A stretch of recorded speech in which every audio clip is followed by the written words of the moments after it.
Good morning students. आज हम लोग मैथमेटिक्स में चैप्टर 3 शुरू करेंगे। चैप्टर 3 जिसका नाम है दो चर वाले रैखिक समीकरण। दो चर वाले रैखिक समीकरण का सेंस क्या है, उसको अंग्रेजी में हम लोग बोलते हैं लीनियर इक्वेशंस इन टू वेरिएबल्स। अब मामला ये आया कि दो चर वाले रैखिक समीकरण linear equation in two variables की बात की जाए तो इसमें कुछ टर्म को जानना होगा। दो मतलब दो काउंटिंग है, टू पीस जानते हैं। चर जिसका मान बदलता रहे, जिसको हम लोग अंग्रेजी में वेरिएबल बोलते हैं। वैसा वैल्यू जिसका मान सवाल, कंडीशन, सर्कमस्टांसेस, प्लेस के मुताबिक चेंज होता रहे, उसको हम लोग चर या वेरिएबल कहते हैं। रैखिक वैसे वेरिएबल जिनका पावर 1 होगा उसको हम लोग रैखिक बोलेंगे।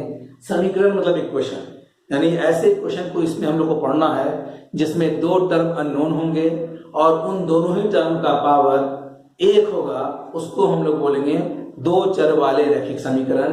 और इसका स्टैंडर्ड फॉर्म होता है ax plus by plus c is equal to 0 where a and b is not equal to 0।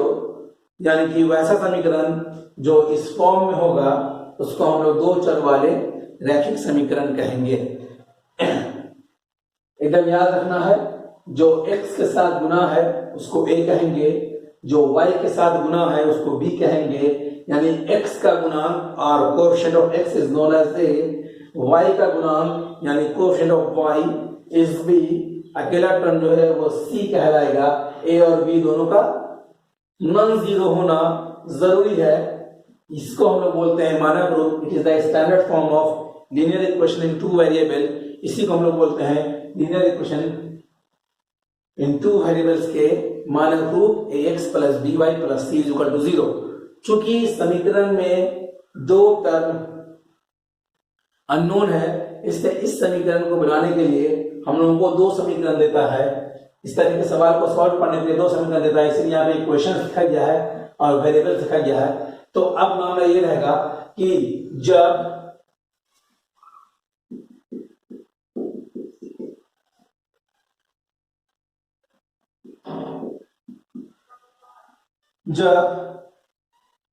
दो इक्वेशन लेगा तो उन दोनों इक्वेशन का स्टैंडर्ड फॉर्म या मानक रूप कैसे हम इंडिकेट करेंगे। अकेले में तो लिख देते हैं ax plus by plus c is equal to 0।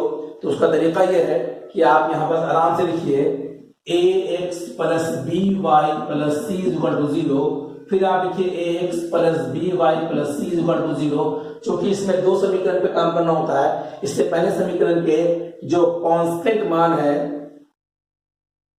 उसमें हम लोग 1 लगा देते हैं और जो दूसरे समीकरण है उसमें हम लोग 2 लगा देते हैं। दैट मीन्स कि दो समीकरण जब बात की जाए, दो समीकरण की जब बात की जाए तो उसको हम लिखते हैं a1x plus b1y plus c1 is equal to 0, a2x plus b2y plus c2 is equal to 0। ये हुआ मानक रूप। अब मामला ये कि मानक रूप बताना क्या चाहता है, तो इसमें ये जान लीजिए कि जब भी समीकरण की बात करेंगे तो समीकरण की इक्वल टू में 0 का होना लाजमी है, और जो भी टर्म अगर उधर होगा तो सबको अंदर ले आएंगे और बराबर में 0 रखेंगे। दूसरी बात, इससे पता क्या चलता है, आमतौर पे जब भी हम लोगों को सवाल बनाने के लिए दिया जाता है तो सवाल में 3 अलग अलग तरह के नेचर डेवलप करते हैं इन इक्वेशन से। एक नेचर डेवलप करता है आलेखीय, जिसको हम बोलते हैं ग्राफिकल।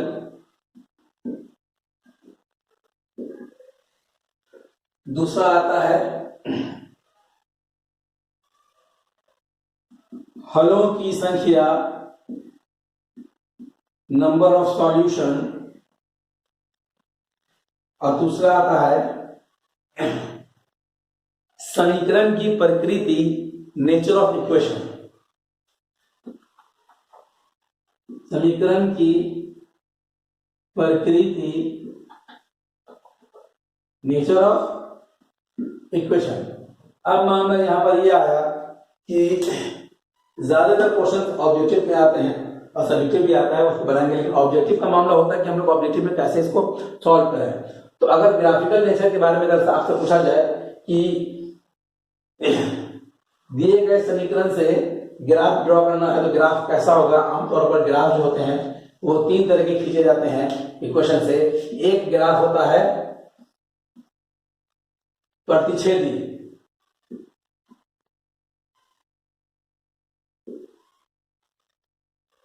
दूसरा ग्राफ होता है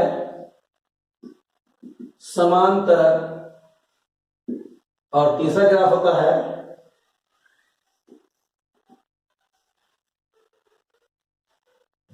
संपाती, जिसको हम लोग कॉन्साइड भी कहते हैं। ये ग्राफ 3 प्रकार के हैं।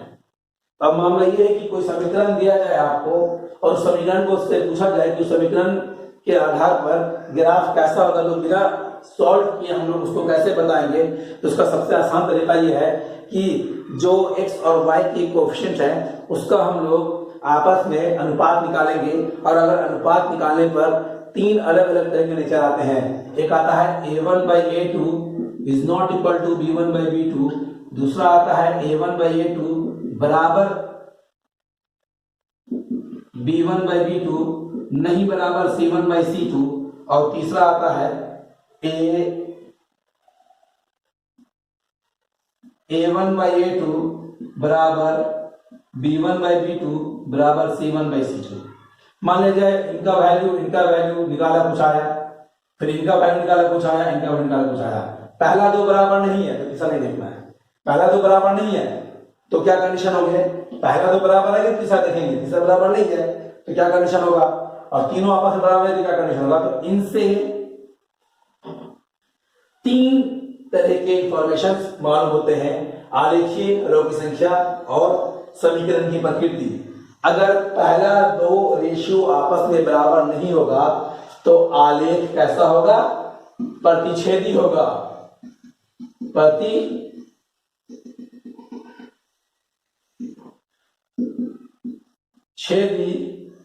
और अगर हलों की बात करें तो लिखेंगे एक हल होंगे, और अगर समीकरण की बात करें, समीकरण को हम बोलते हैं कंसिस्टेंट, हिंदी में बोलते हैं संगत। ये पहले कंडीशन में आया। दूसरा कंडीशन आपको बता रहा है a1/a2 बराबर b1/b2 बराबर is not equal to c1/c2। अगर पहला तो बराबर हो, तीसरा बराबर नहीं हो तो ग्राफ कैसा होगा, समांतर। हल कितने होंगे, कोई हल नहीं होगा, 0। और तीसरा असंगत।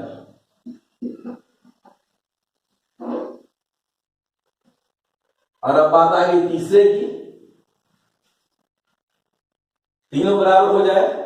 जब तीनों बराबर हो जाएगा तो ग्राफ कैसा होगा, समपाती और हलों की संख्या अनेक, इन्फिनाइट, अनंत हल होंगे। और इसका नेचर कैसा होगा, ये भी संगत ही होंगे, समीकरण संगत होंगे, अनेक हल होंगे, ग्राफ संपाती होगा। संगत का मतलब ये होता है कि जब किसी भी सवाल को सॉल्व किया जाए और उसको आलेखीय रूप में जब हम लोग व्यक्त करते हैं, तो आलेखीय रूप में व्यक्त करने के फलस्वरूप अगर उसमें कम से कम एक पॉइंट भी आपस में मैच करे तो उसको संगत बोलेंगे। तो प्रतिच्छेदी में आप देख रहे हैं कि एक पॉइंट मैच कर रहा है, इसलिए ये भी संगत हुआ। यहाँ कोई पॉइंट मैच नहीं करेगा, इसलिए यह असंगत हो जाएगा। यहाँ सभी पॉइंट्स मैच करेंगे, इससे ये भी संगत होंगे, अनंत हल होगा, ग्राफ संपाती होगा, ग्राफ समांतर होगा, हल 0 होगा, और ग्राफ समांतर होगा, हल 0 होगा, इसके कोई हल नहीं होंगे।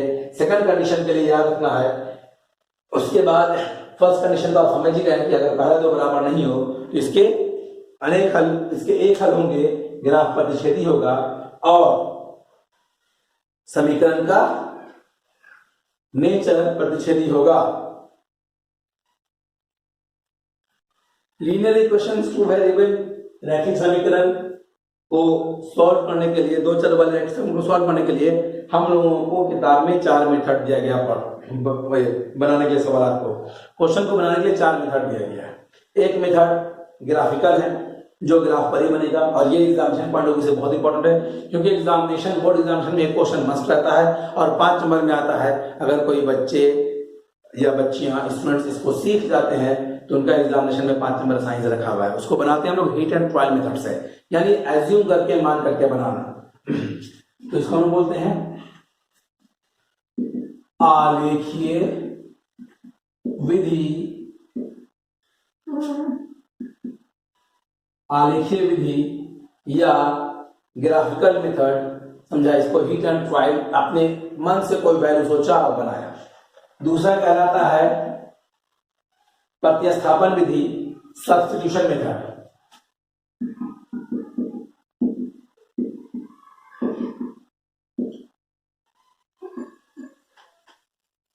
विधि तीसरा कहलाता है एलिमिनेशन मेथड, विलुप्तीकरण विधि।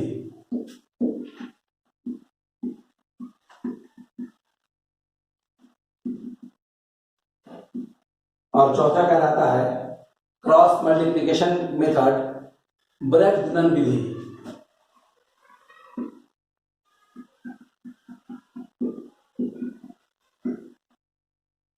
ये अलग अलग मेथड है, चारों मेथड को हम लोग को सीखना जरूरी है। प्रतिस्थापन मेथड में हमने कहा कि आपको किसी एक आलेखीय विधि में आपको बताया गया कि अपने मन से वैल्यू मान के बनाना है। जैसे आपको एक क्वेश्चन हम दे रहे हैं 2x + 3y = 4। अब इसको सॉल्व करना है, ये पहले क्वेश्चन है। सेकंड क्वेश्चन हम नहीं लिखना बोर्ड पर, तो सबसे पहले आपको स्टैंडर्ड फॉर्म में बदलना पड़ेगा और आप इसको लिखिएगा 3y = 4 - 2x। ये उधर जाएगा, सबको मालूम है, जो प्लस में जाएगा तो क्या होता है माइनस में। y के साथ 3 है, इससे y को अकेला कीजिए और 3 नीचे डाल देंगे, 3 मल्टीप्लाई में आगे डिवाइड हो गया। अब आप अपने मन से कोई भी मान x का रखिए, y खुद ब खुद आएगा। लिखा माना x = 2, y = 4 - 2 × 2/3, 4 - 4/3, 0/3 = 0। चलाया, x में रखा 2, y में आया 3। अब हम लोग यहां पर लिखेंगे 3 बार या 2 बार लेंगे, इससे ज्यादा नहीं लेंगे। अच्छा है कि 3 बार लिया जाए। माना x = -1, y बराबर क्या हो जाएगा 4 - 2 × -1/3, 4, 2 एकम 2/3, 6/3 कट के आ गया 2। यानी आप इसको एक बॉक्स में ऐसे दिखाइएगा तो वैल्यू को एनालाइज करने में ज्यादा आसानी होगी। x में आपने क्या रखा 2, y पर कितना आया 0। x में आपने क्या रखा -1, y में कितना आया 2। अब x में क्या रखें कि कुछ और आ जाए। तो अगर हम लोग यहां पर -4 रख देते हैं, देखिए क्या रखेंगे -4, 4 - 2 × -4/3, 4 दूनी 8/3, 12/3, 4 आ गया। जब ऐसे आएगा तो इसको ग्राफ पर शो करेंगे। इसी तरह से दूसरा जब वैल्यू दिया जाएगा तो उसको हम लोग सॉल्व करेंगे और उसके बाद उसको ग्राफिकल रिप्रेजेंट किया जाएगा। तो चूंकि यहाँ पर सभी ग्राफ कॉपी मौजूद नहीं है तो हम बोर्ड पर बताएंगे, नहीं तो नेक्स्ट क्लास में इसको हम लोग डील करेंगे। नेक्स्ट क्लास के लिए आप लोग लेकर के बैठिएगा ग्राफ कॉपी, और जो भी प्रॉब्लम होगा उसको हमसे शेयर कीजिएगा, हम उसको डील करेंगे। Thank you.